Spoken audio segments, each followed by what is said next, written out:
Bonjour à tous, j'espère que vous allez bien. Aujourd'hui, j'ai à cœur de vous transmettre un message sur le repos.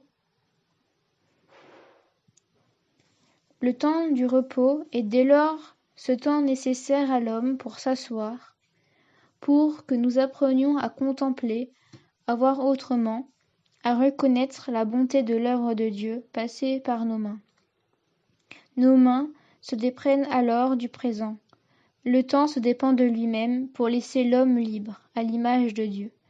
La Bible présente le repos comme un don de Dieu, une grâce, un droit de toute la nature. 1. Pour la terre.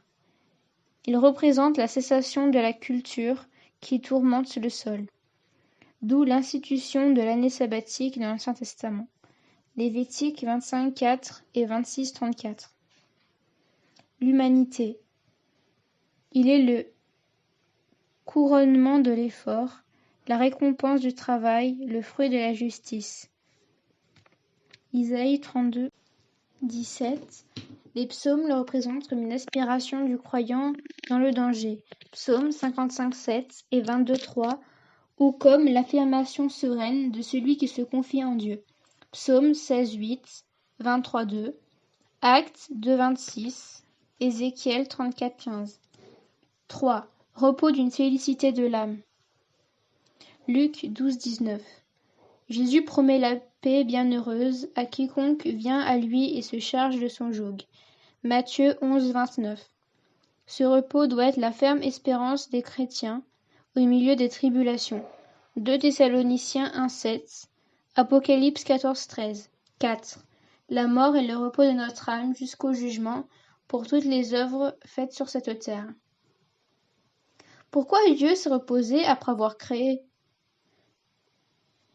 Dieu n'a pas pu se reposer qu'en lui-même, montrant par là qu'il n'avait besoin d'aucune de ses œuvres pour être heureux, qu'il pouvait s'en passer.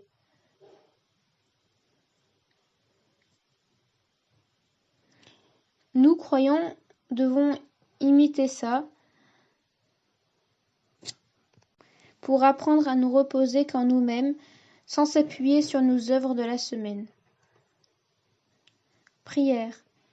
Seigneur, donne-nous du repos, nous te chargeons de nos fardeaux, que la paix du Christ remplisse mon cœur pour faire partir tous les sentiments de frustration qui peuvent nuire à mon repos. Amen. Soyez bénis.